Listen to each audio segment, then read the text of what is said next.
Hey everybody, Prepper Nurse 1 here. It is still Tuesday.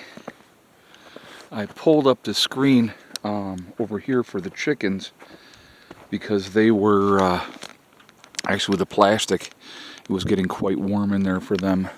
We're going to walk over here real quick and take a look at the batteries, and then we're going to talk after that. So let's take a look and see. I'm not even sure where we're at charge-wise on this. Let's see. Alright, so right now it is charging 69%. So it's still slowly working its way up. It is 2:30 in the afternoon right now. So like I said again, while the sun is still out and it's still charging, I'm just going to go ahead and let it do its thing. And, I'll probably run that generator a little bit later. Probably 2 hours maybe at the most, if that. Just to top everything back off. And get us in a good position to get through the night. Alright. So, it's beautiful out here right now. I mean, it is in the 40s. I'm going to turn this around. I'm going to show you. I'm sitting here in a t-shirt. Yeah, I did put a hat on. But t-shirt, no gloves or nothing like that on. It is really, really nice. So, title of this video, there is a storm coming. Okay? That's what the title of this video is going to be. So what am I talking about? If you look at today and how beautiful this is, and, that's obviously it's a very nice day. It's calm. There's no winds. The sun is out.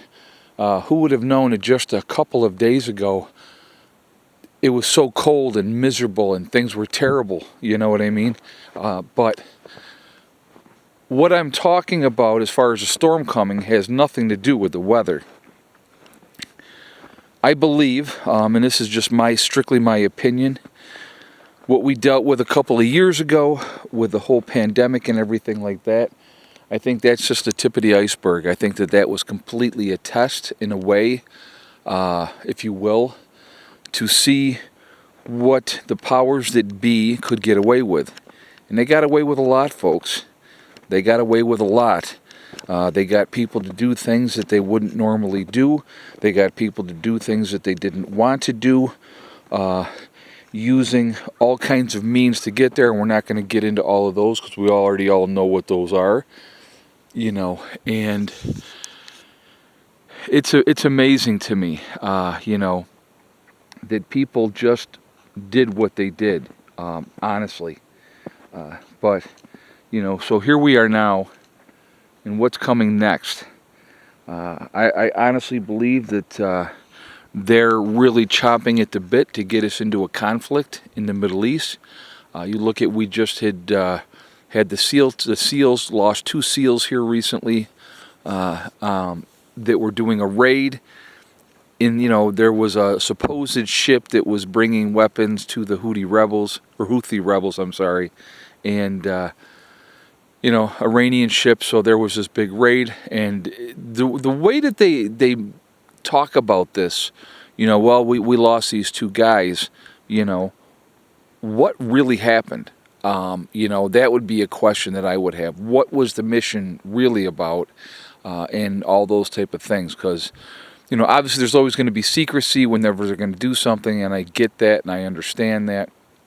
But I think there's a lot more going on than we're ever given information about. That's something that's been going on forever and a day, and that's not going to stop. You don't see Hela out here. She is in the house. She was naughty earlier, and she took off for a little while, so she's not going to be out here with me while I make this video. When I made my earlier video that you saw at 3 o'clock, you didn't see her in that video because she was gone. She had taken off. She wasn't gone long, but still, I just, I'm letting her know that I'm unhappy with her, and that's why she's not out here for this video. But anyway, I really believe that they want to get us into another conflict. War is money. We all know that. There is this whole, to give us all these reasons of why, and the propaganda machine, which is a legacy news media. They're given a script. They read their script. They're telling you what we should think and how we should act and how we should be angry about this, that, or the other thing. And so it's a big game. But they're trying to draw us into a larger conflict. I mean, we've continued to do bombing missions in Yemen against the rebels, and they're basically saying, yeah, that's not working. Well, I find that hard to believe, to be honest with you. If you're going after the infrastructure of places and you're doing damages, you're definitely having an effect on stuff. Now, are they still shooting missiles? Yes, they are. So figure out where it's coming from and eradicate it. It's literally that simple, but they don't want that. If you eliminate the threat completely, then you can't make any money off of it in the long run because, you're not at war.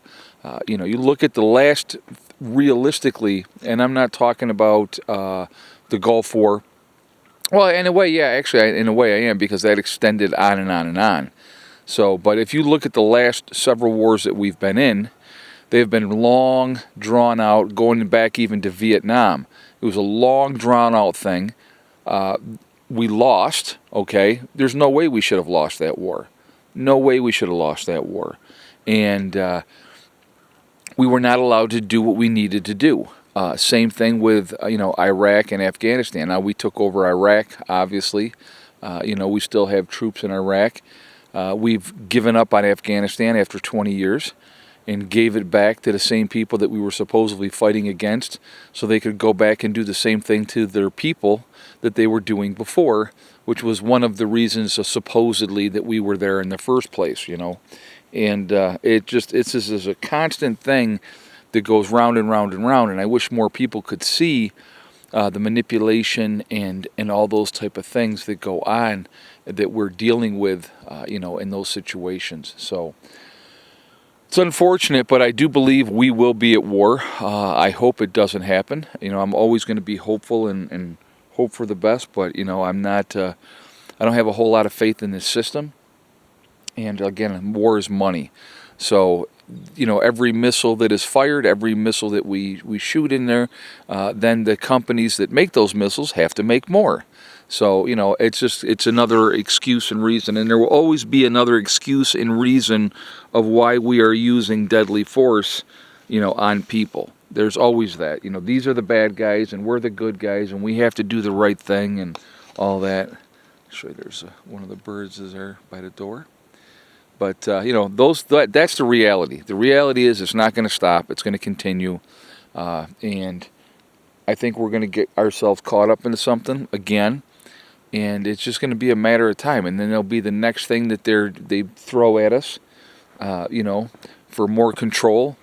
I mean, you look at it constantly. You look at the propaganda constantly now with the attacks on the Second Amendment, and they try to use this logic. And I want you to think about this, folks, and it just kind of shows you the idiocy of this. All right, so a bad guy comes in someplace with a gun, and he does something bad. And their answer to stop that is to take away all the guns from the good people who haven't done anything, that have guns because it's our right to have them, it's in our Constitution to have them. And then they try to justify, well, the Constitution, when it was written, they weren't talking about this gun and that gun and that. No, it says, shall not be infringed. Shall not be infringed. That doesn't mean places like New York where you have to jump through hoops to get your permission to get your pistol permit.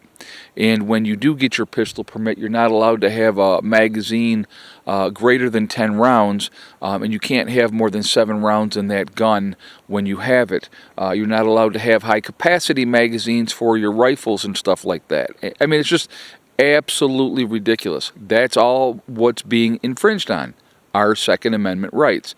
And people just continue to go, okay, yep, whatever you say, yep, okay. And the goal, folks, in my opinion, the overall goal is to disarm us, because once they disarm us, they can control us. And I always laugh when Biden came out and says, well, you couldn't defeat the United States. We have F-15s, for our own country or our own citizens. So you don't need to have this or that. Well, we got beat by a bunch of people living in the mountains in Afghanistan, and they didn't have air superiority, they didn't have aircraft at all, and we still lost and gave up that area. So you tell me what can be done or what can't be done with a well-organized group of militia, basically. So some things to think about, but I do believe there is a storm coming. I believe that it's going to be a bad thing for us as the American people, no matter what it is. We're just basically waiting for that next shoe to drop, but I think it's strictly a matter of time. And so, whatever time that we have, the more prepared that we can be, the better shape we're going to be in the long run. So I'm going to continue, of course, to always encourage you guys to continue to prep, take care of your business. Don't let these people win this game, because it's a game. All right? I will talk to you later. Remember, folks, we truly are all in this together. We are one race called the human race. As soon as we can figure that one out, we're going to be in much, much better shape. Also remember to hug and kiss the ones that you love. Tell them every single day. Tomorrow is not guaranteed. We never know what's going to happen in life, so it's really important that we tell the people that we care about every day how we feel. Last but not least, STD, step, thing, and day. One step at a time, one thing at a time, and one day at a time. Whatever you're trying to do, whatever you're trying to accomplish, you can do it. The only person that's going to stop you from achieving your goals is you. That's it, nobody else. Stay positive, stay away from the negativity, and you're going to be just fine. I hope you all have a great day, and I will talk to you later. Prepper Nurse 1, out for now.